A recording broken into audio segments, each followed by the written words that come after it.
This is a post-Christian podcast.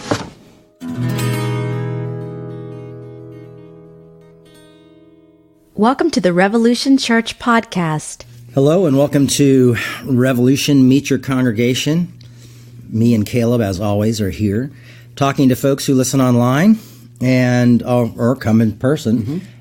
Today we have an online listener from Canada. Oh, Canada. Our guest today is Shawn. I've known Shawn for a long time.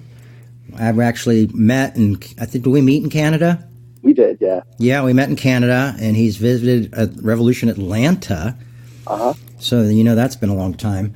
And Shawn has been a really great friend to me. We've been friends on Instagram for a while now and really communicating a lot lately. We chat on the phone every now and then.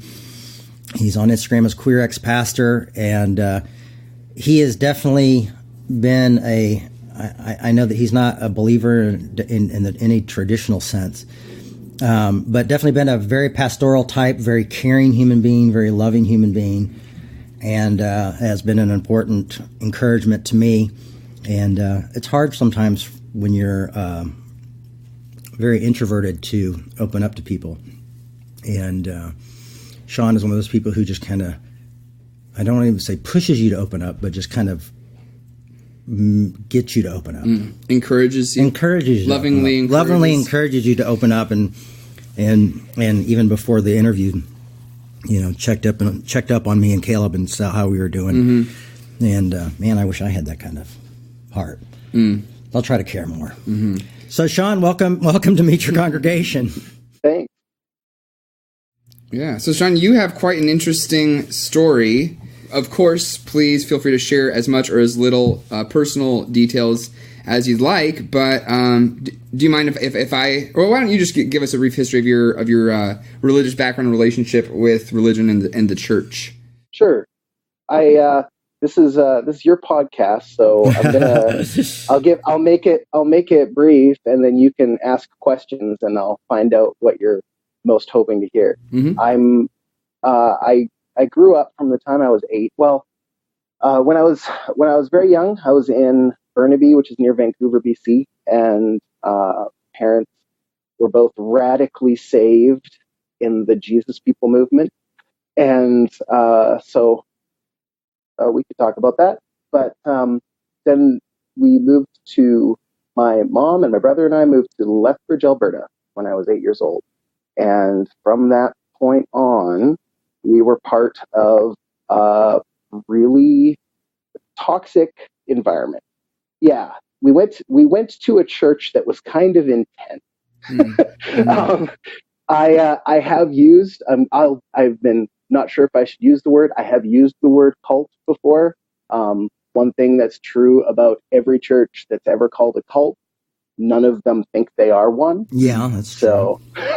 We've been called a cult, and we don't think we're one. Yeah, we haven't been called a cult. Yeah, there you go. Yeah. So instead, I'll just say they're an autonomous, independent, highly charismatic, apostolic, top-down, hierarchical, controlling kind of organization. And lots of exorcisms too, right? Yes, yeah. Wow. Lots of exorcisms and lots of focus on demons and evil and the end of the world, and Jesus is coming back anytime, so we don't need to worry too much about long-term plans or anything like that. Just get on fire and get the demons out every Sunday and go out there and recruit. So that's what it was like. And I grew up in that church, and that church was also a daycare, Bible college, and Christian school. And being that it was the kind of church that had evening and weekend stuff like every day, it meant I kind of lived there. I went home, but then the church also in Canada pirated the Trinity Broadcasting Network, little Christian channel you might have heard of, and so yeah, that was my life, just total immersion in a church that basically wanted to be the Trinity Broadcasting Network, plus lots and lots of manifestations, yeah, that sort of thing. Went to that Bible college when I grew up. Started being a pastor when I was 21, which was kind of young. And the pastor that hired me, it was his first church, so we were doing a first church together. I was the associate pastor, and he was the pastor. And there you go. That's my growing up stuff. Yeah. But and that catches us up to, I guess, kind of when I met Jay. The rest of it's a lot messier and would take me a long time to say, so I'll leave it to questions for you. What precipitated you realizing that you wanted to get out of that environment? Because it sounds like you were pretty on board with it up until a point. Oh yeah. Up until about 6 months after I got that first pastoring job, I was 100% in, all the way, absolutely. And when I was 8 years old, and I think that this actually impacted my being so in. When I was 8 years old, I first heard about the United Church of Canada affirming gay relationships. And that was the first time that I ever heard about that, first time I ever heard the word homosexual. And obviously not a great education on any of that, because I'd never heard the term bisexual until I was much older. And that would have been helpful. Yeah. Since I am.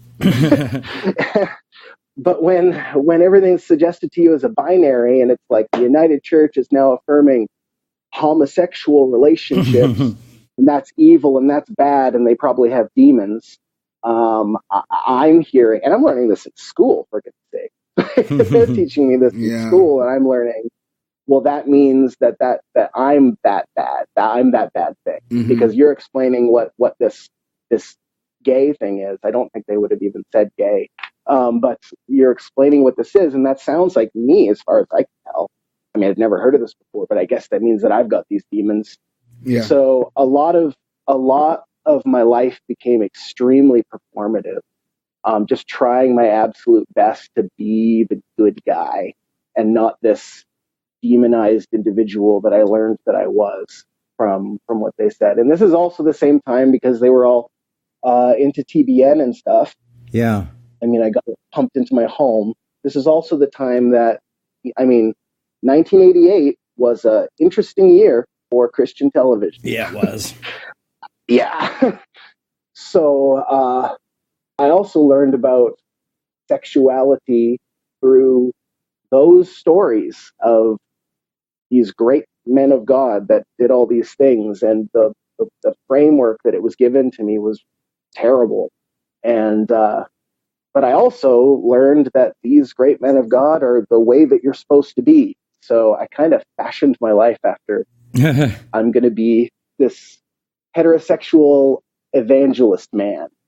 And then I didn't work for any of those. I'm gender non-binary, and I'm bisexual, and evangelism never really worked out for me because I just wanted to love people. I didn't want to tell them to change their religion.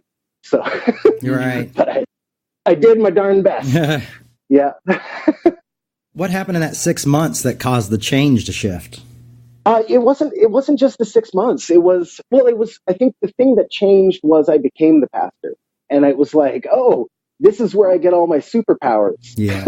Yeah. Expectations, right? Now I'm going to be able to, see a hurricane coming towards my city and put my hand up and tell it to go away in Jesus' name. And, this is the sort of thing that literally talked about. Jesus. Yeah. Right? Yeah, for sure. I'm a pastor now, so now I can do all this stuff. And then I found out, holy shit, I don't have any idea what I'm doing. And neither does this guy who hired me. Right. He was actually wonderful. And the thing that I discovered is in time, he really did the best. He's not with that organization anymore. He's with the PAOC, what you guys call the Assemblies of God. Oh, okay. And that's part of his journey, and I'm glad for that for him. But what he sure did not know any of the ins and outs of pastoring a church other than loving people. Yeah. And I'll tell you this, if you're going to only know one thing, that's a good one. that's the one. Yeah. I mean, Well put. that's the one, right? Right. So, I mean, he was just not great at much else, except loving people and just opening the Bible and talking about Jesus. And that's it. And you know what? I've decided that's what you major on. That's great. Yeah. But he also did something that I ended up doing later, and that is he spent some time trying to really shield me from a lot of the stuff that was coming down on him from the apostle and prophet of our organization, especially the prophet of our organization. He just kind of took a lot of shit. Yeah. And he welcomed me into every pastoral meeting except for when he talked to them, and he was like, Shawn, you know what? I love you. Why don't you sit these ones out and I'll just give you the rundown. And I just saw him getting chewed up, and he did get chewed up, and that was hard for me to see. I mean, we loved each other. That was the one thing we did right. And I went from thinking, I'm going to become a pastor and I'm going to be able to, lay hands on the sick and see them raised from the dead, hallelujah, or whatever. But then suddenly I'm a pastor, and, I was in head office. I'm walking through head office of this organization, and I'm seeing pastors walk around like they're absolutely falling apart, because that's how pastors look when they're not on Sunday morning. Yeah. And I was like, my whole experience had been the Sunday morning and the show, right? It's like you miss out on the humanity. Yeah. Totally. I'm seeing behind the curtain, and I'm like, holy shit, you're all as fucked up as me. It's true. They're all human beings. It's really weird. It's true. It absolutely is.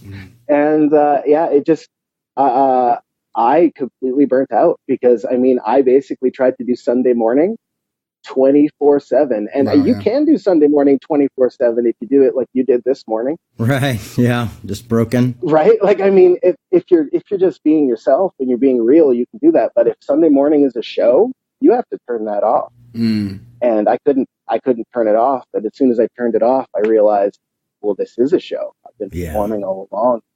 I'm out. That's a good way to put it. So how did you come into contact with Jay and Revolution, and how'd you wind up meeting? Well, I didn't leave the cult. I left the church where I was serving as pastor, and the organization said, like, kind of took me aside before I left the school and said, hey, don't tell people the sorts of things you've seen, because that's some of the stuff I'm not talking about on the podcast. I also saw a lot of shit. I saw a lot of abuse. I saw a lot of stuff going on. So, I saw a lot of pastors wandering through the hallway looking beat down, but then I saw other people walking through the hallway beating on them. Yeah. So I saw both. And so they didn't, as soon as I was like, I'm not buying into this anymore, they're like, oh, we have a problem. Right. Yeah. Before they want to let me go, they're like, hey, let's talk about this. So you've experienced some offense in the church, haven't you? And I'm like, sure. Well, God's going to do a work in you. And when God does a work in you, you're going to have a new perspective on this. And then you're going to be able to forgive. And after you forgive, then you'll be able to share about what happened. And I was like, okay, so don't talk about this until I'm able to forgive and have a new perspective. So I left, and the boundaries of my reality had been this cult my whole life, right? Wow. So when I left, I went back to Lethbridge, and there was this new church pastored by someone that was very dear to me that I trusted, and it was planted from this church, this same organization that when I became a part of it had only one church, and by now had over 1,000. Goodness. Yeah, it exploded. That was normal life for me. Normal life for me was like watching this kind of explosion. But he was someone I trusted, and he didn't call his church the same name as the rest of them. So all the churches had the same name except his.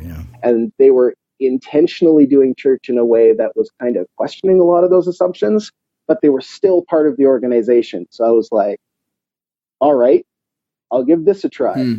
I mean, it wasn't, I probably could have done well to just step away from church for a while and regroup. But that's where I went, and it was mostly good. One day, Jay visited that church. And that's when I came to do Kenny's church, right? The skate church. That's right. Yeah. Yeah. You came, you did the skate church with Kenny, and you did the Miracle Channel. Oh, yeah, that's right. Yeah, you did. Because the skate park was in there. It was, yeah. Yeah, because the Miracle Channel was also started by the same organization. So, I mean... Small world. Yeah. Yeah. Well, I mean, it started with pirating TBN, right? Right. Like, Christian television was illegal in Canada. So we were like a serious badass church. Pirating TBN and sending it over rural Alberta. But then the whole time there was a fight to make it legal to have Christian television in Canada. And so the church did that. Huh. Yeah, then the Miracle Channel became a sister channel to TBN in a way or something. And yeah, I used to do Christian TV. It's in your blood. What's that? I said I used to do Christian TV. Oh, yes, I'm aware. Yeah, I'm aware. I knew Jamie Charles. So yeah. And I knew Jim, your dad. Now I don't usually think of him as Jim. I think of him as Jay's dad. But he wrote a book called I Was Wrong, which was super helpful to me. I picked it up when I was 16 years old, and it made a huge impact on me right from the first cover. Yeah. Just, I was wrong. Picture of his face. And I read that when I was 16 years old, and it was a real help to me to be able to question, can church be different than this? Yeah. Is it possible that maybe some of the things that we believe we're absolutely right on, more right than any other Christian on earth, might be wrong? Maybe. Right. And that wasn't the only thing that he said he was wrong about in the book or anything. But I just the humility of somebody who was a televangelist, who was once, a hero to me, to say I was wrong, and to say it because he read the Bible. I was like, that's awesome. I'm going to read the Bible. Yeah, it was a pretty radical book. It is. He was in a very very interesting place at that time. Yeah, he was, and I appreciated that time. I did. A friend of mine gave me a tape series of his. It was like 6 tapes long. It's one talk. Yeah, one talk. Yeah. I know. He got a little long-winded for a while. Yeah. Well, yeah. I mean, I think it was a series that he was touring. Yeah, he did a tour. Book. Yeah. Yeah, and I really appreciated him. I really appreciated his, talking about Galatians and being in grace and love, and that was really good for me when I left the school and started at the gate and was figuring stuff out. Yeah. So I mean, when you showed up, I was a big Jim Bakker fan. Yeah. But I was a Jim Bakker fan of the Jim Bakker that he was right around 1996, 2001. That was the Jim Bakker I knew. Yeah, kind of post-prison. And so, yeah, when you showed up, I'm like, oh, this guy's all about grace. Yep, of course he is. Yeah. Absolutely, yeah. So why do you interact with Revolution? What attracts you to interacting with us to the extent that you do? I'm terrified of Revolution. As you should. Yeah. Is it morbid curiosity? It's Jay. Jay, I want to support you. Oh, thanks.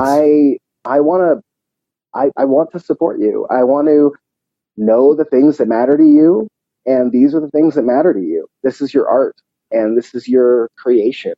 You remained person that was important to me through a couple of decades. As I was pastoring, I kept on pastoring.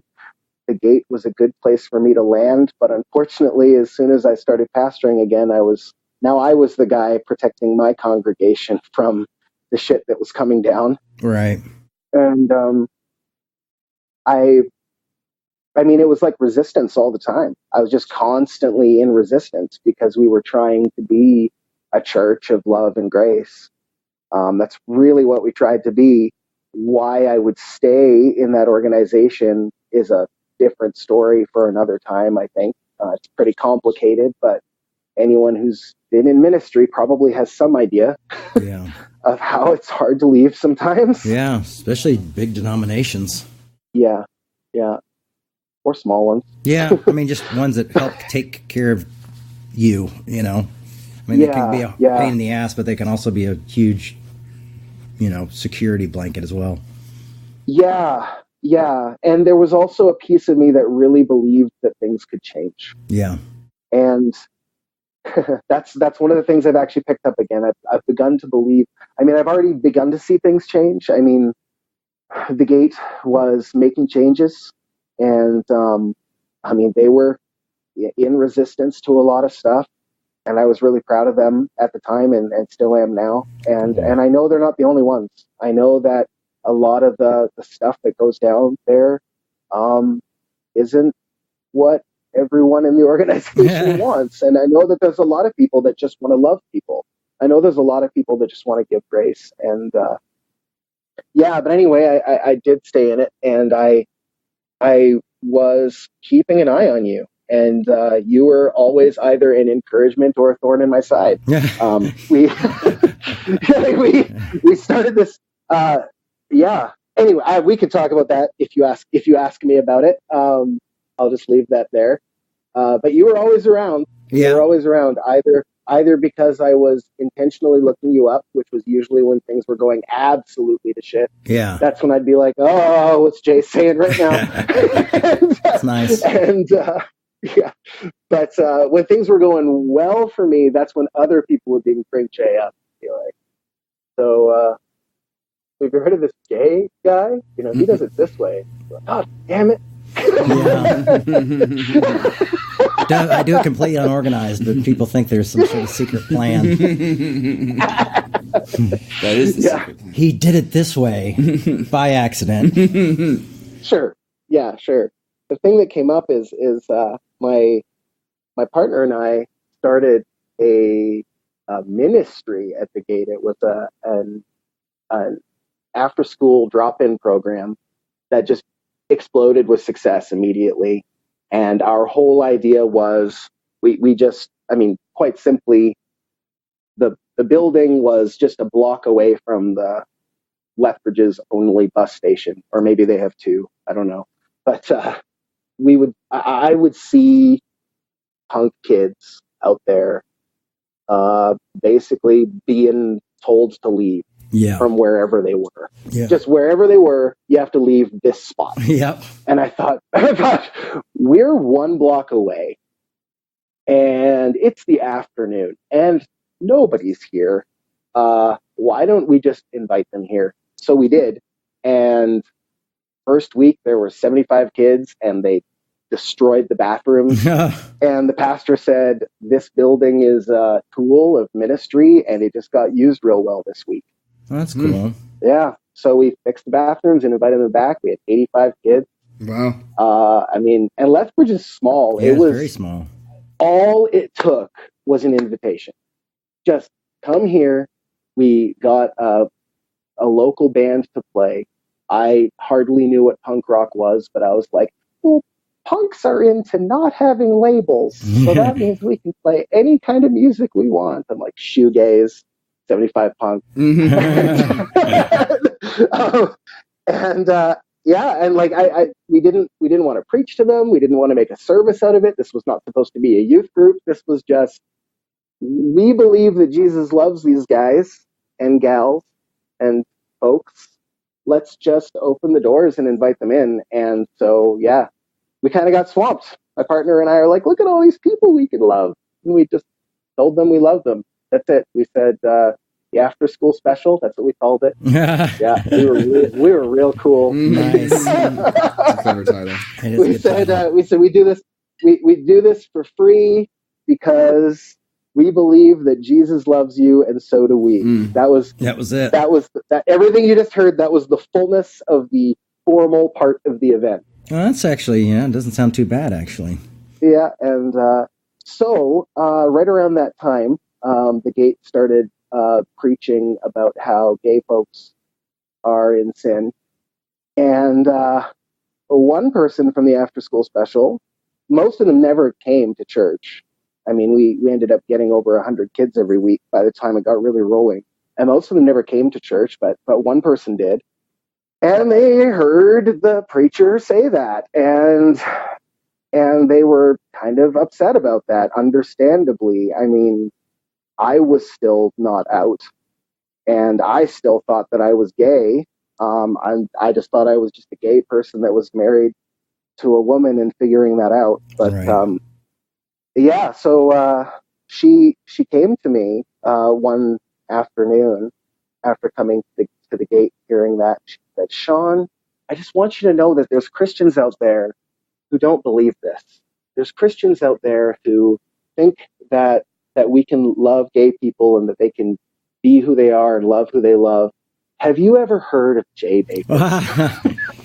Back again. And I was like, "Oh, fuck, are you serious?" Haunted by this guy. I was like, it's a conspiracy. I love that guy. I was just like, no, I knew because I was keeping an eye on you. But I mean, I didn't want other people to know and tell me about it. It's like when a punk rock band you're into, like an underground band, goes mainstream, and you're like, God damn it! Like, the message got out. Yes, I've heard of Jay. yeah, and right. She had been watching one Punk Under God. So yeah, so I did watch it, and I was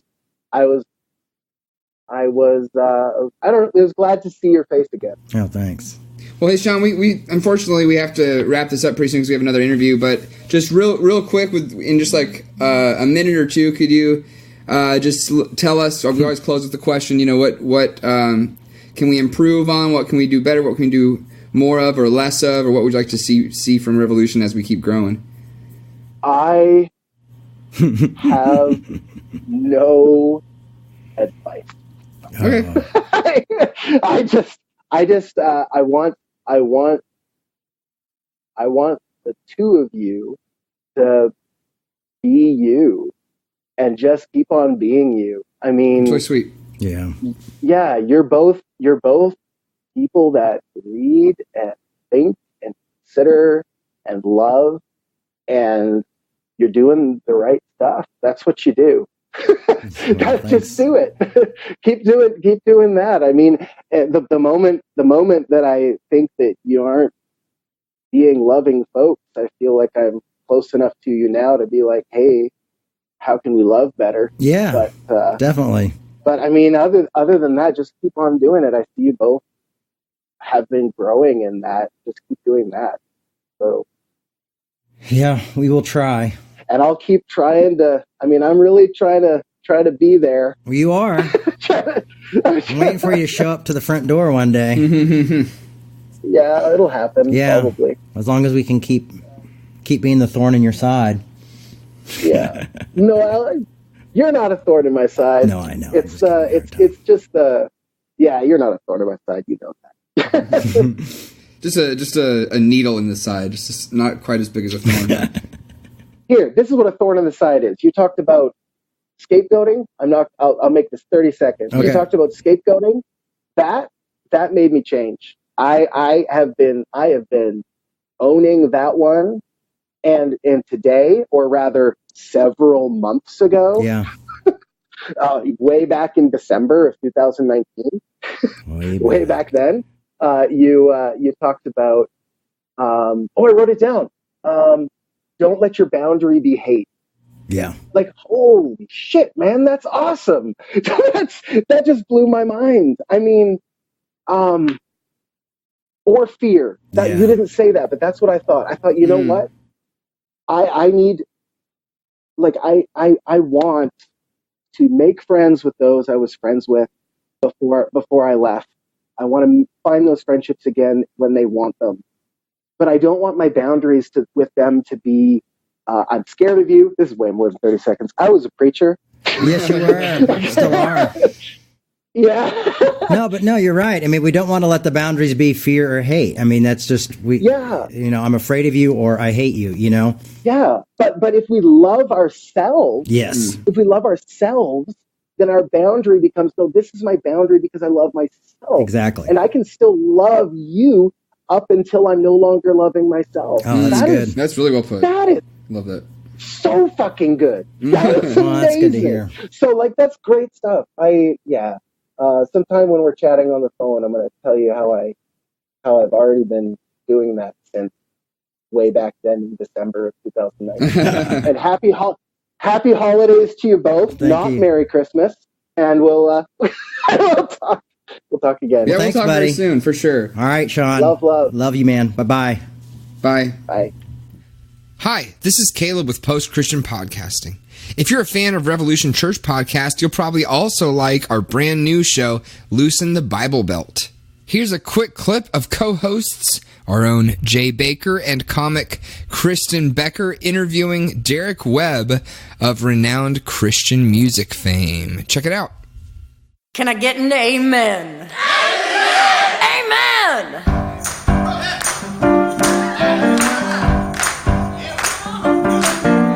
Religion, theology. Every random person who believes anything, if the art they make is good, is amplified. And I actually don't have a specific problem with that anywhere else, because any other genre of music isn't the soundtrack for a specific worldview, the way that Christianity is. Well, that's the thing, for sure, that where you guys... That's what bothers me about it. Where you guys were suddenly like spokesperson for a movement that went way deeper than just being musical artists. And that some of us had only started to really seriously study 18 months before. Right.